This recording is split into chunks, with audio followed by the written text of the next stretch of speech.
how far I went. I knew how far we were going. So there was a line. And I knew from this line, we would start moving backwards. So, okay, from there, we would cover this and make sure this position was a little more friendly than that position.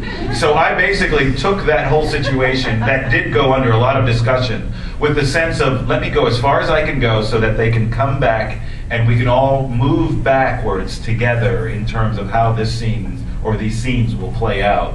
And yeah, it was, I gotta say, anybody who wants to see some of the pencil designs and things like that, I have a ton of that stuff that ultimately we just never used because it just wouldn't. It all looked pretty friendly to me. It wouldn't be cricket. Yes, sir. I may be the only one here who's a little bit confused. I apologize. The only one? I don't think, no. But I keep hearing you talking about bringing the series to a climax and to a close. Does this mean that there will be no more Buffy comics? No, there will. Season 8, like every season before, it comes to an end. Where 36 just came out and 40 will be the last issue. And then we're going to go on a hiatus, we're going to take a break, and season 9 is going to launch probably in August of next year. Okay. So thank you. I'd like to try to have like a Dragon Con edition of the first issue. I mean, if we can work it out with Dragon Con, I think it'd be pretty great. Because it just so happens that we picked August. It's like, yeah, that would kind of make a ton of sense. That would be cool. That would be awesome. But yeah, so there'll be a hiatus, and then there'll be season 9, and you know, like there's vague ideas about what season 10 would be, but yeah, we're gonna You haven't keep. actually started planning that one yet. No, and we don't have season 9 nailed down yet, but we know where we're going. I don't think so. I don't think it'll go that far. All the way in the back. Yes, sir, with the glasses, right? Or ma'am, sorry. I only saw the top of your head. Please forgive me. If you want me to smack him, let me know. Okay, I'm kind of mannish, it's fine. Oh, stop. I like Spike. I'm a little turned on right now. This is what it's like working with him. Yeah, I was curious, Scott, if you could speak about, sorry, if you could speak about how the collaboration with Joss came about, with you writing the issues, and how that's been working. And I don't think I saw you listed as one of the writers on Yeah, I think when on 36 I didn't co-write 36. On 37 I think we solicited it without my name, but then started from there. We'll be seeing my name. But the way it came about was that it was time for Joss to start writing the climax of the series. And he was starting to really drown in stuff. And Avengers was coming, and we knew about that. And he was just getting really, really busy. So he's like, I need some help. I gotta focus on the story. And he felt like if he could just get the thing outlined in front of him with all the various concerns, all the dangling threads of plot, then he could tackle it. He could jump on it. And so I went down to LA for like 3 days, and we just hung out in his office in this little bungalow in Santa Monica. And we had all the comics, and we had all this stuff laying around. We had the big board, the dry erase board, and we just started talking about all the beats we had to hit to get to the end, and talking them through in some detail. And there were these things that needed to get addressed, and we needed to figure out. And we figured out a little bit of the Riley one shot at that point. No, that was already written. Never mind.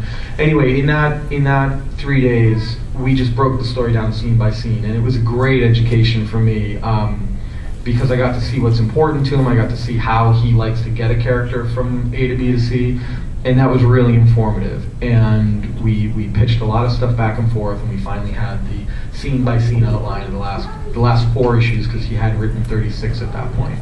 And so, okay, great. I'm going to go back to Portland, and I'm going to email you the outline, which I had typed up. I had written up and organized and everything. And he would start cranking out script pages. And he's like, I think I can probably get 7 pages done over the weekend, and that'll get George's going, and then I'll finish up shortly thereafter. And so he did that. He delivered those 7 pages. And then, for a variety of reasons, largely related to Avengers, just all hell broke loose for him. And he kind of disappeared for like 2 weeks. He just got super busy for like 2 weeks.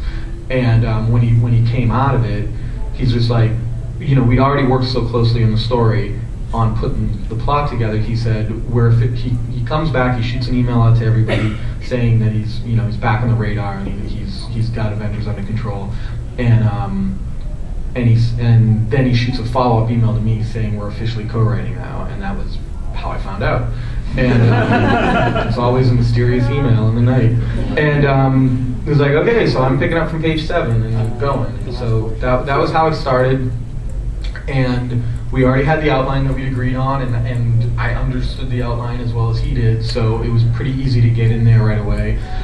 Getting my head around the dialogue styles of these characters was really difficult, and I probably didn't really do it. Like, we wrote it with the idea that I would write the script and really work everything out, but then he'd come back and do a dialogue pass on it when George's had already drawn it. There's one of the old ways of writing comics was called we call Marvel style, which is you just write a plot and then somebody draws it and then you go back in and you write the dialogue, and we call that marveling. That's what Joss calls it. It's Marvel style writing, or just marveling. So the idea right now is like I write the script, heavy editing back and forth. I think like literally the draft he has of 37 was like labeled like draft 11, which is not to say it's exactly the 11th draft, but it went through a lot of back and forth between me and him before it was done.